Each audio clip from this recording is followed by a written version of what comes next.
episode 4 entitled The Gathering Storm, or as it should be called, The Gathering Storm of My Farts, because Chris, I am already sick and tired of God. this. I am already sick and tired of this. We're starting this off right that way, getting it out of the gates, getting out of the way. Favreau, right. Disney Plus, I'm calling you up by name. Fix your goddamn shit. Book of Boba Fett. Let's go. Pat's got to hear about that one, because we talk a lot about your opening candor and, you know, some of the things you say that just, he said he goes into this like a war veteran. He's like, I'm just ready to go to battle to give my best performance. And Dom will say something out the gates that's just unreal. And you talking about your farts is something I never thought we would start this podcast off with. Hey man, but it's very fitting. I gotta keep it entertaining. And Pat's someone has to. Oh, someone has to. At just a point, Pat's got to loosen up with that. I'm just saying that right now. Pat's got to loosen up with that. He gets very conscious about it. He just wants to do a good job for Talkin' Thrones. Right, you know? and I get that. But, like, dude, have some fun. All right, guys. We're going to have a lot of fun tonight. We'll see you on the flip side. Episode 4.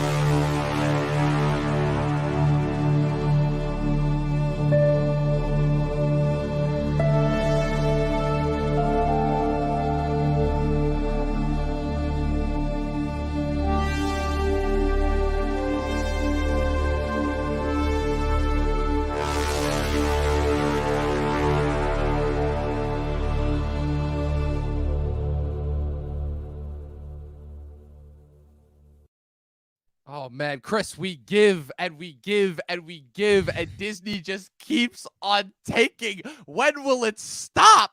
When will we actually start to see some actual merit in it? We thought that we would be fooled by Loki. We thought we were fooled by Mandalorian Season 2. I'm here to give you guys a little bit of truth. Disney is just really in the market of just dragging shit out and holding us along. Like, and at the very least, what I'll say before is that what came before, at the very least, like, each Marvel entry I thought that we got was, like, at the very least interesting enough to tide me over until the next entry, you know? And also the fact that since we only really got 3 movies a year and there was enough on the, like, in stuff in order to, like, fill it in, it didn't necessarily feel like it was, like, constantly oversaturated. But now that it seems like this is literally all that people watch, now we've just got this stuff constantly every couple months. And now what used to be the quote-unquote filler stuff in between is now just struggling to survive throughout the peaks of the Disney era. And we have it here with quite possibly the midpoint to end all midpoints, and I don't necessarily know if I say that in a good way. I'm kind of rambling it all over the place, but honestly, I don't even care at this point, because this show has just got me rambling on all over the place. Because, like, Chris,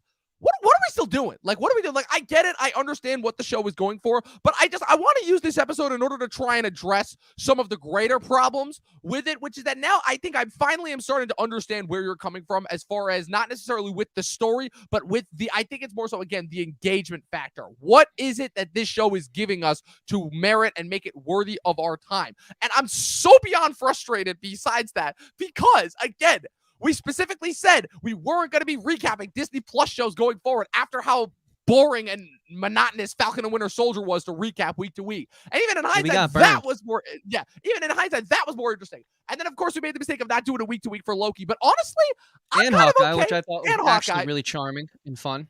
But the strange thing is that in hindsight, I'm kind of glad we didn't recap those shows, because it kind of just made them more fun to watch. Because I said this at the beginning of the podcast, and I think this is kind of a good way in order to, like, get our conversation going, which is that there are shows that you watch that you want to break down, that you want to theorize, that you want to have a great conversation about. Like, listen back to yours and David's conversation about Peacemaker. And I think you said something in that podcast that hit the nail on the friggin' head, which is that, again, you watch 3 episodes of that and you want to break down and dissect every single minute because of just how engaging and entertaining and engrossing it is.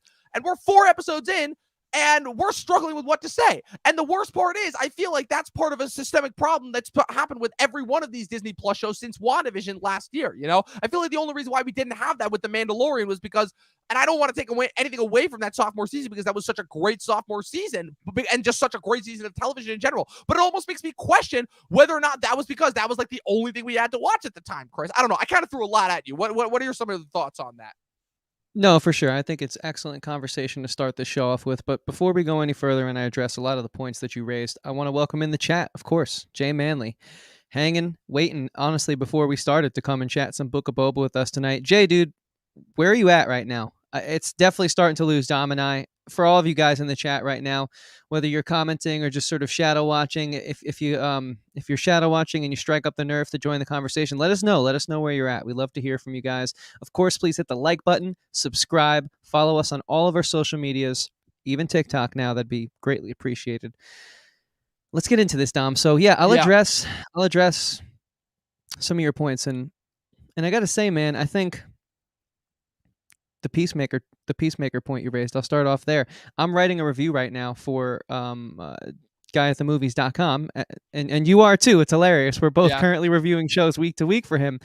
And I wanted a little, because this is new for me, the foray into written journalism. I'm trying to get more on top of writing out my thoughts for movies in Letterboxd and writing out my reviews on Serialized, which is a really cool app we both just found out about. Not sponsored. We're just probably going to talk about them a lot because they're really awesome. But anyways, I think what that does is sort of speaks to the type of film critics we are. Like you and I like to analyze from a filmic standpoint, and we were sort of talking about this off air, as you had mentioned. And it really helps to add like that extra level of thought typing out and writing out your reviews. And like I was thinking to myself, I was like, this isn't going to be an interesting challenge, because like if it's anything like the character Peacemaker that I had met in the Suicide Squad film from last year, he's not very, he's not the most intelligent character or human being in the world. Let's put it that way. He's not the highest brow of highbrow things to talk about. But the thing about it is the filmmaking is so clever, and it all works. It all, like, all those names at the end of a movie. There's hundreds of them. Sometimes you wonder how that many people can come together to make something special, because it doesn't happen that often. So even when it's something as silly and as like lowbrow on paper as the character Peacemaker probably reads if we were both to be handed a script, it comes together in a really like high intelligent way. And I think you would hope that Disney, of all companies, would be able to do that, especially with the storied lore here, with the character like Boba, who is honestly pretty much an open book. Like, you can take him and run with him any direction, really, that you want. So it's just crazy to me to see how this like B-lister, honestly, I mean, I know John Cena's playing him, but Peacemaker's a B-lister. He wasn't the star of the Suicide Squad movie. Of course, he was a substantial part of the ensemble, but he wasn't the lead. That was Idris Elba. That was he was there. That was our guy from For All Mankind, Joel Kinnaman. Yep. He was there, John Cena, but he wasn't like the guy. And so now that I'm reviewing this show week to week, I go and I read your reviews for Book of Boba just to like figure out how to do this. Like I said, this is a new foray for me into a different type of film criticism. And I'm like, damn, I know Dom has more to say about things, and I'm just seeing how short your reviews are. I'm like honestly getting nothing from it. I'm like, this didn't help at all. Oh no! All I did was give Joe's website another click, which is awesome, because like I'm really grateful for the opportunity. As guyatthemovies.com as we can, but yeah, oh man, I'm thankful to be a contributor. But that should tell you. I know, man. I know. So we have some questions from the chat, which we could start picking apart, because I honestly don't even know where to start, because I feel like the series hasn't begun. You know what I mean? Like, I really feel we're 4 episodes in to a 7-episode miniseries, and we still don't even feel like this thing is properly started. I feel like all that we've done is spend time in flashback land and fantasy land. And like, I know that it was sort of the same criticism that we have with The Mandalorian, but I guess the main difference between this and The Mandalorian, and now that we're 4 episodes in, I feel like we have enough substance to talk about, which is that at the very least, even in its slowest moments, The Mandalorian felt like it had a forward trajectory. Even in the episodes where it felt like he was just hanging out. Again, I find it offensive that we have just episodes where the characters are hanging out in a series that is 8 episodes long. I think that's another inherent problem that needs to be addressed. This is 8 episodes? Well, no, for The Mandalorian, I'm talking. This season is only 7 episodes. I was about to say, how are we going to stretch this? You're like, oh, God. Right? You for the look that came over your face, I'm like, oh, no, I have to watch this past that nut for another week. But, no. Is that at the very least, even in the episodes where it felt like it was just, him and the child kind of hanging out on the ice planet with the spiders or whatever, it still felt like it had that forward trajectory. There still felt like a place where it was going to go. This show... Okay, it's a crime show. Okay, they're hanging out on Tatooine. Okay, Boba took over from Jabba. Okay, like for all the awesomeness that was hyped up from that post-credit scene stinger that we got at the end of season 2 of The Mandalorian, what have they done with it? Okay, yeah. he's had a few skirmishes. Okay, he's fought some guys. Most of it is just flashback with the Tuskens, and I'm like, okay, that's cool and all, but if that was going to be the show, why didn't you just tell us that from the jump? Why did you have to make it seem like this was going to be like the Tatooine crime saga that Yeah. people have supposedly been asking for years, you know? It almost feels like we needed a featurette or like season 1 to just be his origin story, really, how he survives the Sarlacc pit, how he gets back on his feet, because Right. I feel very torn and conflicted here. And I'm sure Eric doesn't mean it in the way that I posed the question, but I'm just going to ask him, if this episode felt like a setup, what are your thoughts on the first 3? Because I feel like if we've only been setting things up, which I think we have, it's like, what are we really setting up though? Like, is it Right. anything that like makes me want to sink my teeth into it like I used to want to do with all things Star Wars? And so here's what I think we should do, Dom. I think let's sort of talk about, for this first topic, right? Let's talk about Act 2. Let's talk Yeah. about what Eric's asking here with how this show is setting up so much, and what are we getting from that? I mean, because even in the moments that I find we're getting some sort of narrative being pushed forward, then next episode we come back and we spend another 45-minute episode. We spend the first 30 in a flashback and the last 15 in the present day, and it seems like everything that actually matters is being set up in the present day. Yet we just get so far away. We get a taste of how awesome this story can be. This is the thing that's killing me, okay? As I speak, it's like Michael Scott. I start a sentence, I don't know where it goes, but I find it along the way. And I think I found what I'm really trying to convey, which I feel maybe the my same way, just so you know. Yeah, man. I mean, hey, we're podcasters. We like the sounds of our own voice. We do. So. Hey, it's what I said in our promos, Anchor promos. Yeah, that is true, and that's why I couldn't, as an editor, I couldn't be like, you got to take that out, because no, it's too true. If the shoe fits, wear it.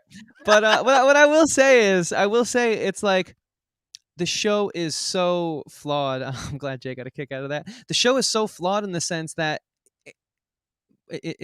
where is the larger picture? Like, these flashbacks are great. They're so cool. Honestly, they're so cool. They're the awesome. Most engaging part of the show. But they mean nothing to me, because we know that he overcomes that. We know that this isn't like a Rogue One where that's the focal point. So you kind of make your peace with that going into it. You know that this journey has an end point. You know where it's going to end up. So it's not really about where we end up. It's about the ride along the way, which I think makes Rogue One so special, right? This, though, we keep undercutting what's happening in the present day. Again, I'm going to keep saying this because I continue to feel compelled by the fact that there's this war that's coming between the Pike Syndicate. We have these Hutts that are the heirs to Jabba's throne, sort of throwing their ring in the hat, kind of just like sitting back, watching everything burn, waiting to pick up the pieces. We have all these different daimyos, crime lords coming together at this dinner scene, but we get like 5, 10, 15 minutes of that in an episode, and then as soon as like we get something great, we start off next week with him in this goddamn water pit that just somehow makes him feel better. I hate that water pit, by the way. Oh, what, the Bacta tank? I hate that thing. You want to know the worst part about that is, besides the fact that it's literally now just used as a dream machine and it's completely kind of destroyed the original purpose, is that's pulled right from the original trilogy, because that's the thing that Luke was healing from after the Wampa attack in Empire Strikes Back. And oh man, just so many things. Here's the inherent problem that I have with this show, kind of, and specifically just about this act, but also inherently about the show, which is that I'll get to Eric's comment a bit, because that does actually factor into my thoughts, but which is that. So I was kind of in the same boat as you, which is that, okay, we're spending a lot of time in flashback land, even though what's being set up here is kind of sort of interesting, until they brought in the Power Rangers last episode. And on top of the fact that the mayor was already kind of a non-compelling antagonist to begin with, it was really kind of only this impersonation for the Hutt. And I realized, I'm like, oh, they don't actually have a plot or really a story or really anything for the present day, which is why they're trying to overcompensate with these flashbacks, which to me at least have become more interesting. And for me, the number one telltale sign, because I've talked about flashbacks and how they're used in different forms of TV a lot in the last 3 episodes that we did. So I'll really make my point here now that we're 4 episodes in, now that we've seen we're past the halfway point, right? We've only got 3 episodes left after this, which is that the flashbacks, for me at least, I know you don't feel the same way, so that's why I'll say that at the top. For me at least, the flashbacks have surpassed the actual present day storyline as far as interest goes. And whenever a show does that to me, and I know this because American Horror Story did this exact same thing every single time, when the flashbacks surpass what your actual story is, when they're only flashbacks, which are a means of narrative storytelling that are only meant to supplement your storytelling and provide more context, that is the number one issue, because it proves that your narrative is inherently flawed.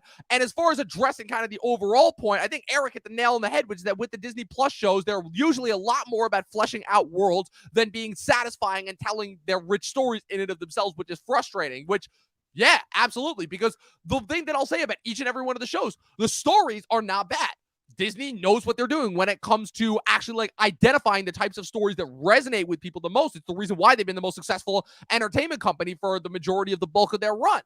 But more recently, I do agree with Eric's point. Their stuff has all been about world building, but lacking the actual substances that make for a compelling story. Again, there are exceptions to that, but that seems to be, again, we've been doing this for like what, roughly 2 years now? That seems to be the going consensus when it comes to their stuff. I don't know. What's your take on that? Yeah, I mean, Jay agrees, and Eric also agrees, and I do agree with Eric here. The production value is amazing. Obviously, this is like masterclass filmmaking, masterclass blockbuster filmmaking for television. I mean, I don't know.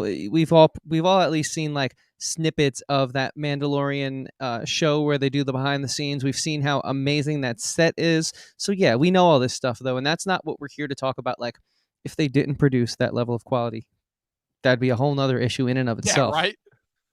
So it sucks that like that's what we can give it points for, because those are givens. You know what I mean?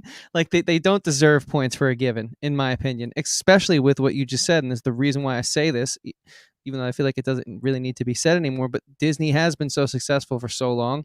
They own over 33% of the entertainment industry. They're pretty much a monopoly. So if they couldn't produce something of high production value, then we have a whole nother set of problems here.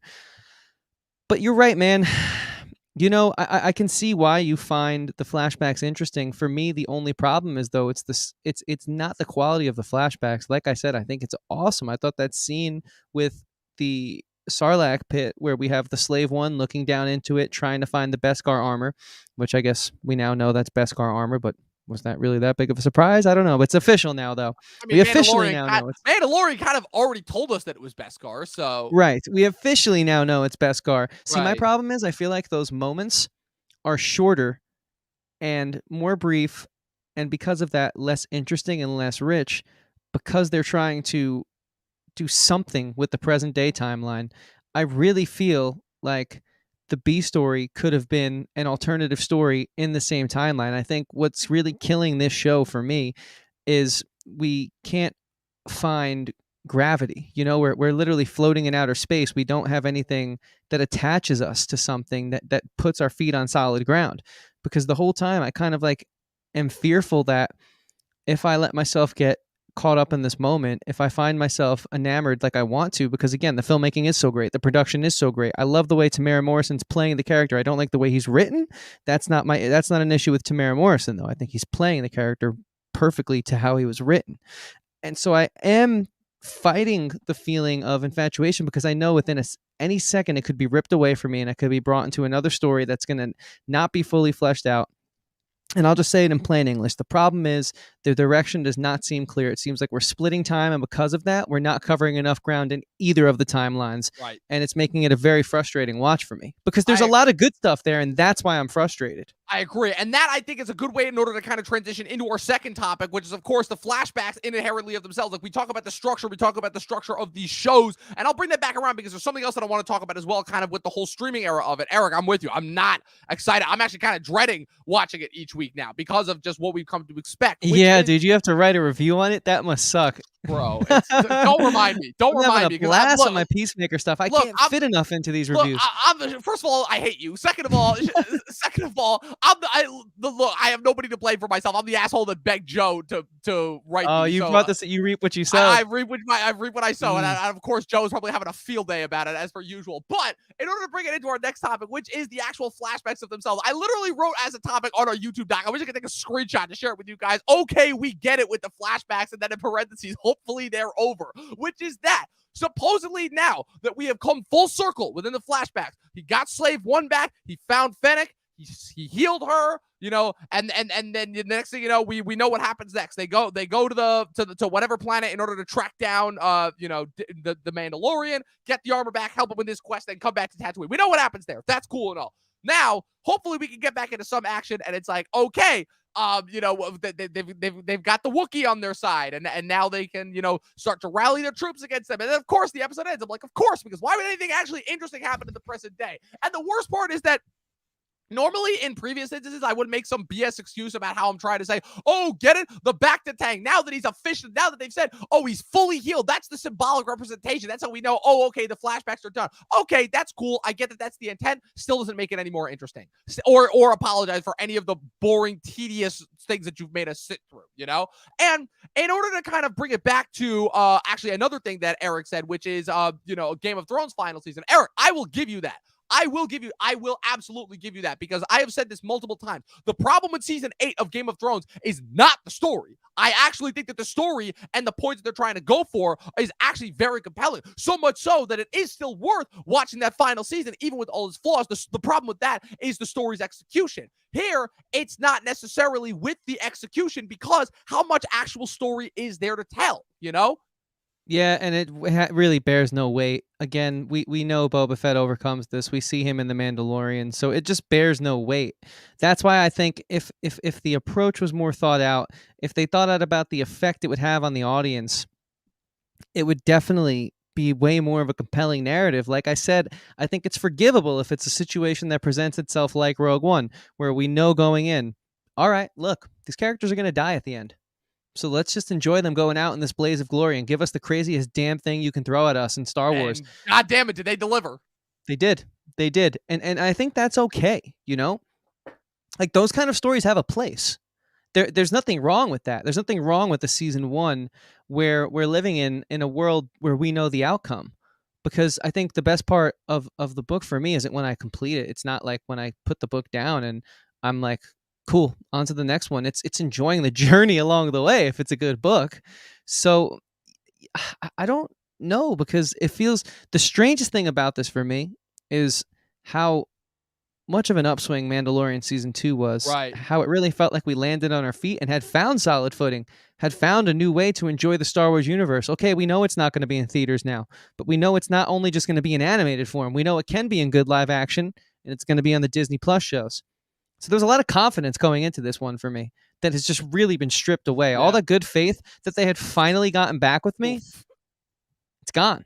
And another quick sidebar too. Can we just talk again? Like I was saying this for the first minute. Like the way that they reintroduced the Mandalorian with that scene where he went and he talked to John Leguizamo, the alien, and then he strung him up and left him for the alien dogs to die. The way that was filmed and just how that set us up for all the action. Like that's what we're talking about. For anybody else that is like, oh man, what are you guys talking about with all the action in the show? That's what I'm talking about. Because again, people think that I come into this half-assed, not know what I'm talking about. I'm not. I have direct references that I can pull from all the time, because even in the dumbest moments of that second season, the stupid spider episode, there was still a ton of action, a ton of tension, and a ton of like really actually like interesting and engaging material. Again, when he met up with with the other Mandalorians, even when he went on another side mission, with in order to meet up with Carl Weathers and Gina Carano again for the first time, the Ahsoka episode, the Boba Fett episode, there each and every one of those episodes was a momentous event. And far be it from me to say that, oh God, Eric, no. Oh, please. Yeah, that comment's going to haunt my dreams, because you know what's scary about that comment? No. I can see it happening is the thing. Me too. And it almost happened this episode. It did. It literally did. Oh, Sarlacc literally came back from him. It's like, I see you. Eric, this comment's going to give me nightmares. Dom, I mean, I feel like we can sort of transition into our third topic here, pending Doom. Is pending Doom showing? Because it kind of seems like what we're talking about. I felt like it was fitting. Yeah, so before we do that, guys, this is going to be a shorter show. We it's not because we aren't enjoying doing this. We're enjoying doing this. It's just because this is the most fun that I've had with recapping the show since we started. Yeah, we're working on a bunch of new stuff this year, and our 400 subscriber live stream is coming up. Again, thank you all so much in our community for helping make that happen. It's awesome, and we're going to be unveiling a bunch of new formatting stuff for the way we conduct this podcast going forward. Because, sometimes we get a little long-winded, and we realize that we maybe have started way too many sentences without knowing where they were going in the past, to segue it back to the top. So many. So many. So listen, guys, we appreciate you being here. We're going to hit our final topic in just a second, but we got to ask. I know let's get it out of the way. Housekeeping, right? If you could just subscribe, hit the like button. And of course, you guys are doing a great job commenting. It means the world. So yeah, Dom, if Pat was here, we'd be asking him what DEF CON level we were at right about now. And Oh man, I don't know. I don't know how. I mean, I do host a weekly show with Pat every week, but I don't know. This is feeling pretty close to at least. I'll say not quite DEF CON 1, but this is feeling a little bit close to DEF CON 2. we're in But DEF CON 2 for me. yeah, for sure. Dude, is Boba Fett going soft? Is that inherently the problem with this show? Because it feels like every other character in this show is kind of telling him that he's going soft. And like, I don't know, there's just something that feels inherently weird and wrong about that, you know? No, Like, that's exactly why I this is the said guy that's supposed to be built up as like being one of the biggest badasses in Star Wars history, and we're making a show about how he's going soft? Like, is that the inherent flaw with this, aside from everything else that we're talking about? so. Yeah, I think so. That's exactly why I said I like the way Tamara Morrison's playing what he's given, but I do not like the characterization. It completely goes against everything we know. It completely just dilutes his hardened exterior. To me, it makes me wonder who gave him Beskar. Like, how is this man worthy as not a Mandalorian Right? of donning the mantle of wearing Beskar armor? Well, To we all me, know the story about that, so. right. But I'm just saying, like if there's, it just doesn't. To me, we're just completely rewriting him in a way that like you could have just created a new character. You could have created a new bounty hunter who wanted to claim the throne, who's trying to be more equitable, who's You trying know, to be more conscious, who's trying to be more fair. Because this isn't Boba Fett. I think the scene where we're meeting at the end, again in the A story, the part of it that I actually kind of like, except I'm fearful every 5 seconds that the second I settle into something, it'll be ripped away from me. But we've already said that. That scene at the end where he has all the local crime lords and he gets them together and says, look, we don't have to be friends, but the Pike Syndicate, they're not just going to stop with me. Once they pick me off, they're going to pick you off, you off, you off, and eventually take care of the whole planet and make it their own. And then none of us will prosper. That scene was great until he took no for an answer. And he said, all right, well, can we at least like agree to like just a little truce for now? Just for now? Like, can we just at least have a truce, guys? Please, pretty please. Like, that's it. It went from him like having Fennec speak for him. The crime boss isn't speaking. She's the muscle. She's the brains, as we said. She's laying the law down. Look, guys, this is what's gonna happen. If we don't do this, shit's gonna hit the fan. And then Boba speaks, and I was like, okay, he's kind of like being a little bit of a badass again, still like a little PC conscious of whatever, but like he's got that muscle that we know him to have. Then he gets a couple answers that he didn't want to get, and he completely just like cowers. And that was when I was like, yeah, I don't know. I think they're losing me now, even in the part of this thing that I really like. But do you agree with like the way I 100%. perceive that?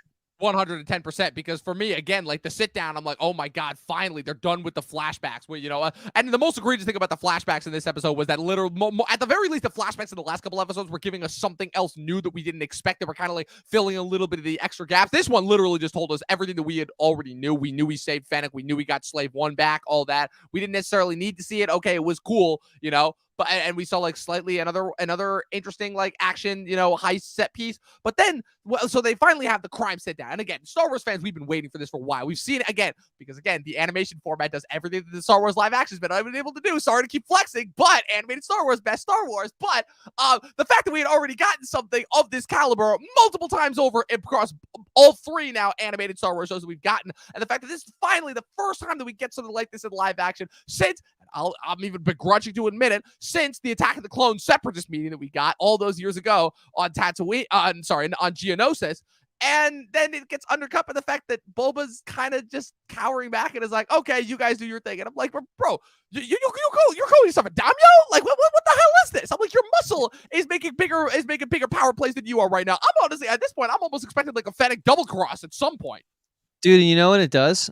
It completely is starting to ripple and trickle down into the other characters. Everyone who was such a badass who's now joined his ranks. And I'm not talking about the Power Rangers. I'm talking about all the classic characters who have come back. Real quick, it's a quick stop. I just love how all those guys are just collectively the Power Rangers. The internet, it was another thing like Favreau tried to fight against the internet by giving Baby Yoda a name. It's like, nah, man. Internet beat you to it, man. These are the Power Rangers. These are the Star Wars Power Rangers. Get used to it. Favreau can't. Look, even Favreau can't beat the hashtag. Now, let me tell you this much. There's this channel I watched. They're called Star Wars Theory. He's really cool. He like is a super nerd. He only makes videos about Star Wars. He kind of goes through and like shows you all the different types of lore that they drop into these episodes, and it does give you a little bit of an appreciation of like how much they are trying to weave the web, and if you pause the frames and you know the lore and the history, there is a lot here. It's just not being conveyed well is what that really further helps me to understand and see. Like, for example, Black Chrysanthemum, when he rips off the Trandoshan's arm. So apparently Wookiees were enslaved by Trandoshans, and they got their freedom a few couple years before the Skywalker saga. But since then, there's been bad blood, a lot of bad blood, and Black Chrysanthemum is, as we see, a little more of a hot-headed Wookiee than most already normally are. So he goes and he rips those guys' arms off and stuff. But the Trandoshans are like reptile people, and then they grow their arms back. So it really doesn't have that much of conflicts. Right. Apparently in canon, Black Chrysanthemum ripped Bosk's legs off. Sure, Oh, he was at really? a commission. Yeah, apparently in like Legends canon that they've now rechristened canon.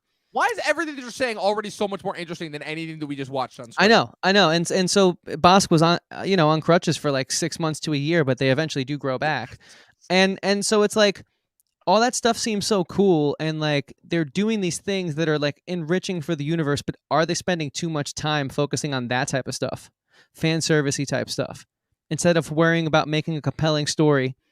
And if they happen to hit something that has deep history along the way, bonus. That's a bonus. Right. Because right now, all we're seeing is what Jay's saying.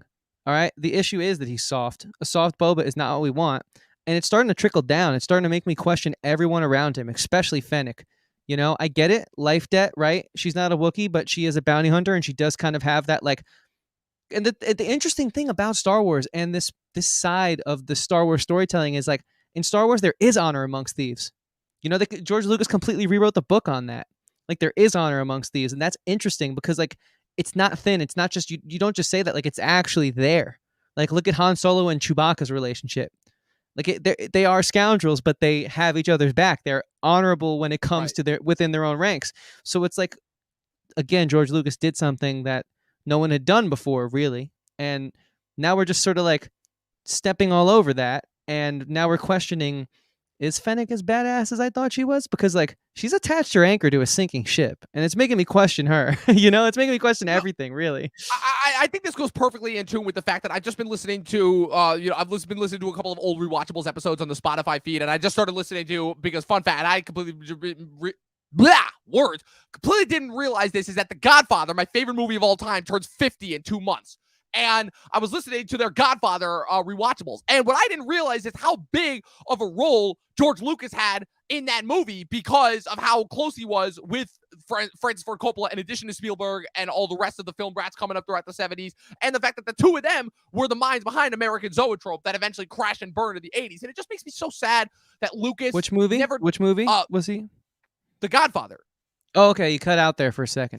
Sorry. But yeah. Wow. And so what was George's impact on that film? Basically just the fact that he was just such close friends with Coppola. He was there on the set of all three of Coppola's first three films. Coppola kind of opened the door for the film brat generation, with Spielberg for Jaws and Lucas later on with American Graffiti and Star Wars. But basically, and also the fact that Coppola produced Lucas's first feature film, THX 1138, and because they were such good friends, and the fact that they wanted to start American Zoetrope in San Francisco, really as the first company that actually could be outside the realm of Hollywood and actually could do something different and actually, push boundaries and stuff like that, and the fact that The Godfather is such a revolutionary made because it was made by people who were desperate and actually had to trust artists. Robert Evans, the head of the studio at the time, was a former actor who had no idea how to run a studio and was completely gambling, and the entire set of The Godfather was a complete mess. I know I'm going on a tangent, but stick with me here, and it just shows that what happened. This is where true art comes from. It comes from a sort of place of desperation, and the truth of the matter is we haven't been in a desperate place for art in a very,